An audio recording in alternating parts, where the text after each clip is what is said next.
The dust of the high plains settled on her like a second skin, a gritty shroud for a life she no longer recognized. Lynn stepped down from the stagecoach, her hand clutching the worn handle of a single suitcase that held the meager remnants of her past. The town of Redemption was a cruel irony, a single sun-bleached street gasping between barren hills. Her dress, a light blue prairie gown her mother had sewn for a future that would never come, was a whisper of color in a world of brown and gray. It marked her as other, as fragile, as something to be stared at. And they stared. Faces in saloon doorways, eyes peering from behind dusty window panes, all of them passing a silent, damning judgment. She was 20 years old, and her life had been traded for a debt she didn't incur, a punishment for a will that refused to break for the man who called himself her father. A man in a dusty coat with a tarnished star pinned to his chest, Deputy Finch, approached her. He didn't offer a greeting, only a curt nod toward the edge of town. "He's waiting," the deputy said, his voice as dry as the dirt beneath her feet. Lynn followed his gaze. There, standing apart from the town, from everything, was a figure that seemed carved from the mountain itself. He was huge, a giant of a man whose shoulders blocked out a portion of the horizon. His hair and beard were long and untamed, a wild mane the color of dark earth, and the sheer muscular breadth of him was intimidating, a promise of raw, untempered strength. This was Jasper, her husband. The whispers of the townsfolk followed her like biting flies. A savage, a beast, a fitting penance for a disobedient daughter. She felt a cold dread snake its way up her spine. This wasn't a marriage, it was an execution of the soul, and the mountain was to be her tomb. He did not speak a word. Jasper simply took the suitcase from her trembling hand, his own calloused fingers engulfing hers for a brief, startling moment. The weight of it seemed like nothing to him. He turned and began to walk, expecting her to follow. The path led away from the last vestiges of Redemption and climbed into the foothills, a rugged trail of rock and twisted roots. Each step was a labor, her thin shoes, made for paved city streets, slipping and catching on the unforgiving ground. The sun beat down, and the silence between them was a heavy, suffocating blanket. She watched his back, a wall of muscle that moved with an unnerving, fluid grace. He was an animal of this place, perfectly at home in the wilderness that was already tearing at her spirit. All the stories she'd been told, all the fears that had festered during the long journey west, coalesced into a single, terrifying question. What kind of man lived so far from humanity? What had he done to be so ostracized? Her father's parting words echoed in her mind, laced with venom and triumph. "He will break you where I could not." The air grew cooler as they ascended, the scent of dust giving way to the rich, loamy smell of pine and damp earth. The trees closed in around them, their high branches knitting together to block out the sky, plunging the trail into a deep, primal twilight. Her fear was a living thing now, a cold knot in her stomach. This man, this silent giant, was leading her to the end of the world, and she was utterly, terrifyingly alone. Every snapped twig, every rustle in the undergrowth sent a fresh jolt of panic through her. She was a lamb being led to a wolf's den. The cabin appeared suddenly in a small clearing, as if it had grown from the ground itself. It was made of dark, sturdy logs, with a stone chimney breathing a thin plume of smoke into the evening air. It was simple, solid, and utterly isolated. Jasper pushed the heavy door open and stood aside, a silent gesture for her to enter. Lynn hesitated on the threshold, her heart hammering against her ribs. Inside, a fire crackled in a large stone hearth, casting a warm, flickering light across the single main room. It was shockingly clean. The floor was swept, a rough-hewn table and 2 chairs stood in the center, and a shelf of neatly arranged tins and jars lined one wall. It was the sparsely furnished home of a solitary man, yet it held an orderliness that defied the image of the savage she had constructed in her mind. He walked past her, placing her suitcase on the floor beside a closed door she hadn't noticed. He gestured toward it. "This is yours," he said. His voice, the first she had heard from him, was a low, gravelly rumble, like stones shifting deep underground. It was not unkind.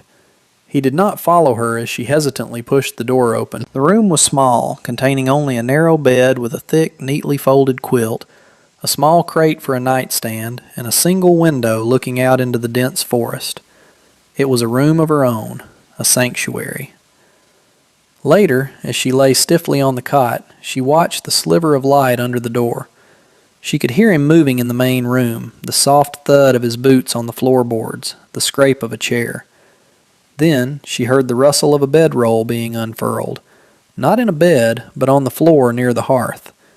He was giving her the only private space he had. He was sleeping on the floor. The shocking plan she had braced herself for, one of cruelty and dominance, had not materialized. In its place was this quiet, inexplicable act of decency. Lying in the dark, listening to the steady rhythm of his breathing and the lonely cry of a distant owl, Lynn felt not relief, but a profound and unsettling confusion. The days that followed fell into a pattern of shared silence. Jasper would rise before the sun, the soft sounds of his movements a gentle alarm clock, the sharp crack of his axe splitting firewood, the scrape of a bucket being drawn from the well, the quiet tread of his boots as he left to check his trap lines. These became the markers of her morning. He never spoke to her, never demanded anything of her. He would leave food on the table, a bowl of hearty stew or a portion of whatever he had cooked for himself, before disappearing into the woods for hours. At first, Lynn remained confined to her small room, a prisoner of her own fear and uncertainty. But the silence was a vacuum, and her own spirit, resilient and restless, began to push back against it.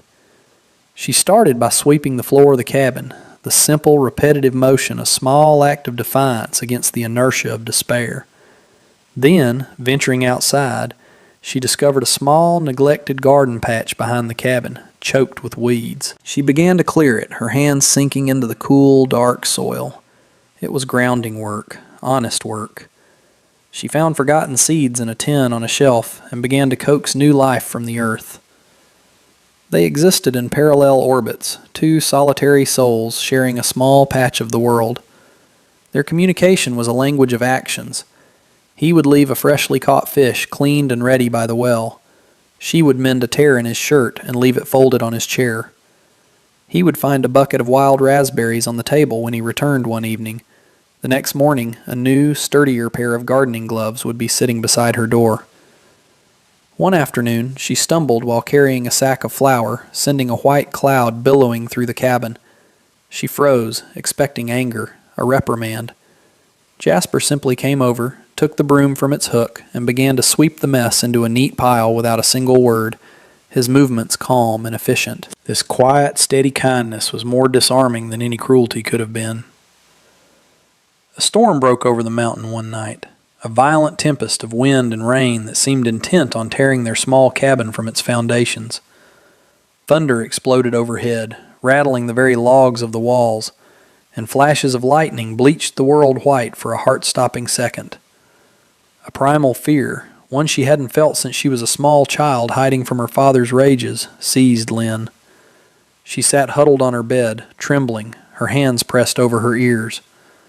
The door to her room creaked open. Jasper stood there, a massive silhouette against the firelight from the main room. He didn't speak, but he saw her terror. He stepped back and began to build up the fire in the hearth, adding logs until it blazed, pushing back the shadows and filling the cabin with a comforting, radiant warmth.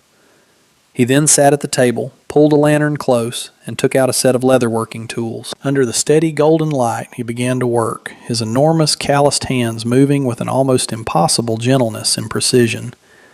He stitched a seam on a worn leather pouch, his movements focused and serene. The storm still raged outside, but inside the cabin there was only the crackle of the fire and the soft, rhythmic scrape of his tools. His calm presence became a bulwark against the chaos, a quiet anchor in the storm of her fear. She watched him, mesmerized. This was not the work of a brute. It was the patient craft of a man who understood detail, who valued care.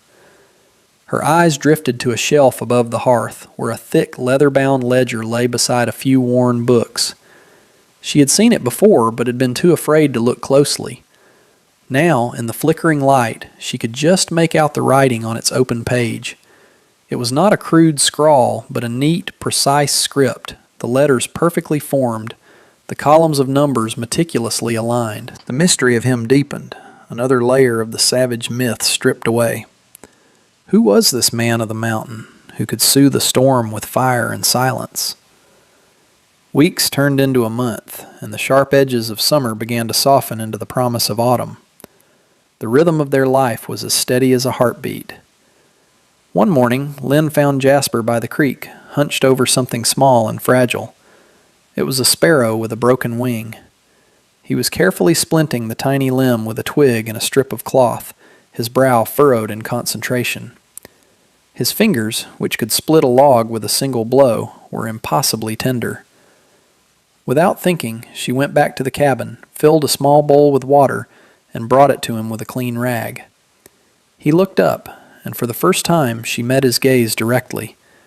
His eyes were not the cold, hard chips of stone she had imagined, but a clear, deep gray, and they held a profound and weary sadness. "Thank you," he said. The two words were a low rumble, the sound of a voice long unused, but there was a warmth in them that startled her to her core. It was the first time he had spoken to her since that first day. The word hung in the air between them, a fragile bridge across the chasm of their silence. A few days later, she found a piece of birch bark on the table. Sketched on it in charcoal was a simple map of the woods nearby, with a small circle drawn around a thicket. An invitation. She followed the map and found a grove bursting with late-season blackberries, heavy and dark on the vine. She filled her basket, her heart feeling strangely light. That evening, as she washed the berries, she found the courage to ask the question that had been haunting her for weeks. "Why?" she asked softly, her back still to him. She did not need to elaborate. He was silent for a long moment. She could feel his gaze on her as he looked past her, out the window, toward the distant, hazy smudge of the town below. "A debt," he finally answered, his voice quiet but firm. The words settled in the small cabin, heavy with unspoken history. He owed a debt. This wasn't a marriage born of malice or punishment. It was a transaction of a different, more complicated kind. The shocking plan was not to break her, but to keep her. But why? The need for supplies eventually grew unavoidable. Salt, flour, lamp oil. Lynn, bolstered by a fragile new confidence, decided she would go to town alone. The thought was daunting, but the idea of hiding on the mountain forever felt like a different kind of prison. She put on the same light blue dress, now faded and worn, and walked the long trail down to Redemption. The town looked the same, dusty, tired, judgmental. She walked into the general store, the bell above the door announcing her arrival. A woman with kind eyes and graying hair, Martha, stood behind the counter. She watched Lynn with a cautious curiosity but served her without comment. As Lynn was counting out her coins, the door swung open again, and Deputy Finch stepped inside, his presence immediately sucking the warmth from the room. His eyes landed on Lynn, a cruel smirk twisting his lips. "Well, look what the mountain cat dragged in," he drawled, his voice loud enough for the few other customers to hear. "Does he let you off your leash now and then?" The words were a physical blow, sharp and humiliating. The heat of shame crept up her neck, and the old fear, the one that made her feel small and powerless, returned with a vengeance. She froze, her eyes fixed on the countertop, wishing the floor would swallow her whole. But then another voice cut through the tense silence. "She's a customer, Deputy," Martha said, her tone quiet but unyielding. "Paying for her goods, same as any other." It wasn't a shout, but it was a shield. The deputy grunted, his amusement soured, and after a moment he turned and left.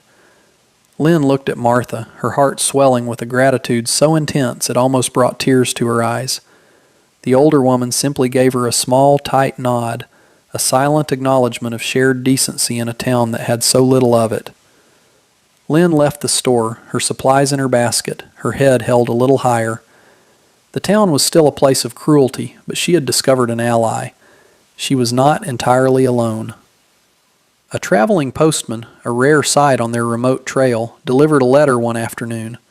The crisp envelope, bearing the familiar, arrogant script of her father, felt like a snake in her hand. Her heart sank as she read the words. He was coming to inspect the arrangement and ensure his will had been done.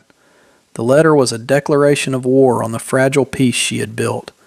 All the progress she had made, the tentative sense of safety she had begun to feel in the quiet cabin, evaporated in an instant. Panic, cold and sharp, seized her. She crumpled the letter, her knuckles white, her breath coming in ragged gasps. Jasper, returning from the woods, found her like that, staring at the wall, her face pale with dread.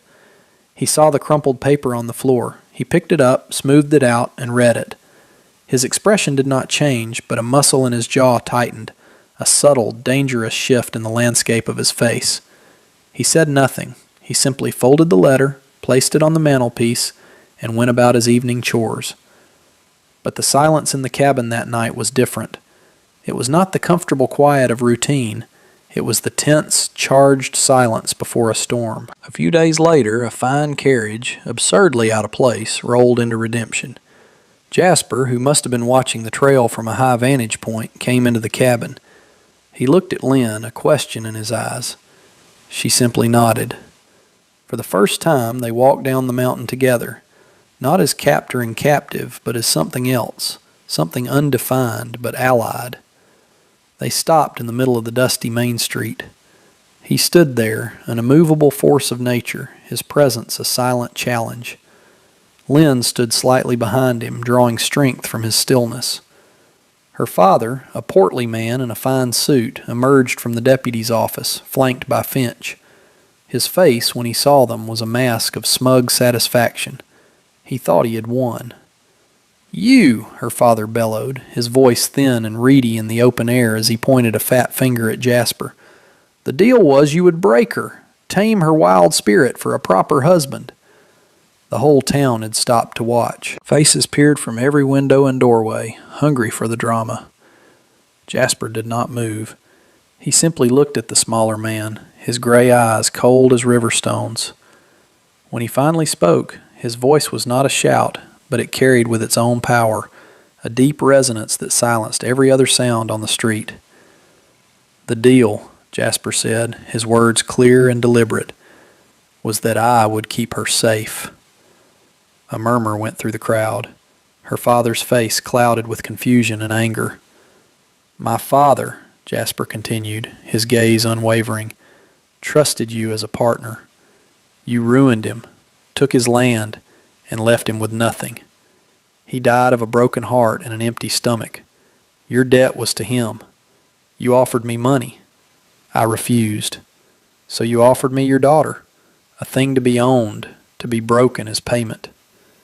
The shameful truth of it hung in the air, ugly and exposed. The townspeople looked from Jasper to Lynn's father, their expressions shifting from curiosity to contempt.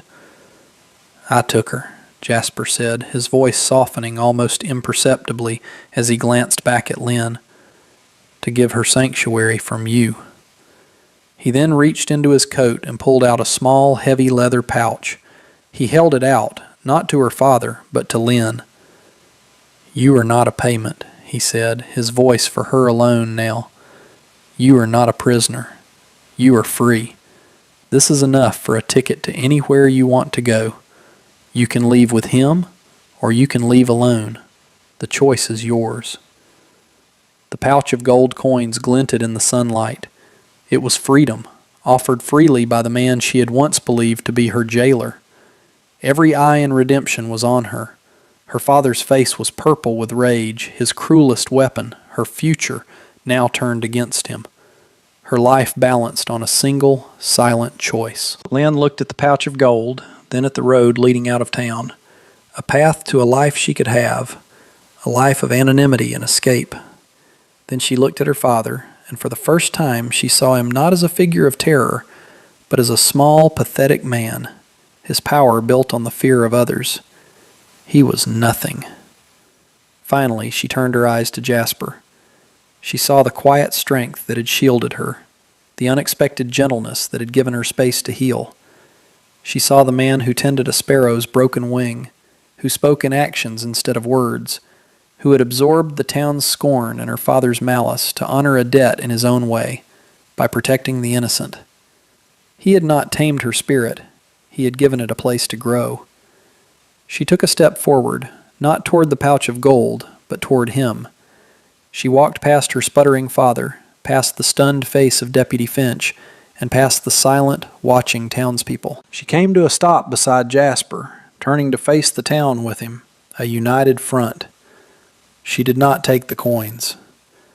She looked up at the man who had been her keeper, her guardian, her silent companion. "My home," she said, her voice clear and steady, ringing with a certainty that came from the very core of her being, "is on the mountain." It was a choice. It was a declaration. It was the sound of a life being reclaimed. A quiet gasp went through the crowd. Her father's face contorted in a mask of impotent fury. Without another word, Jasper turned. Lynn fell into step beside him. Together, they left the main street, their backs to the town, to the past, to the man who no longer had any claim on her. They walked back up the familiar trail, the silence between them no longer one of uncertainty, but of deep and mutual understanding. The air on the mountain path felt different, lighter, filled with the clean scent of pine and possibility. The cabin, when it came into view, was no longer a refuge from fear, but a destination. It was home.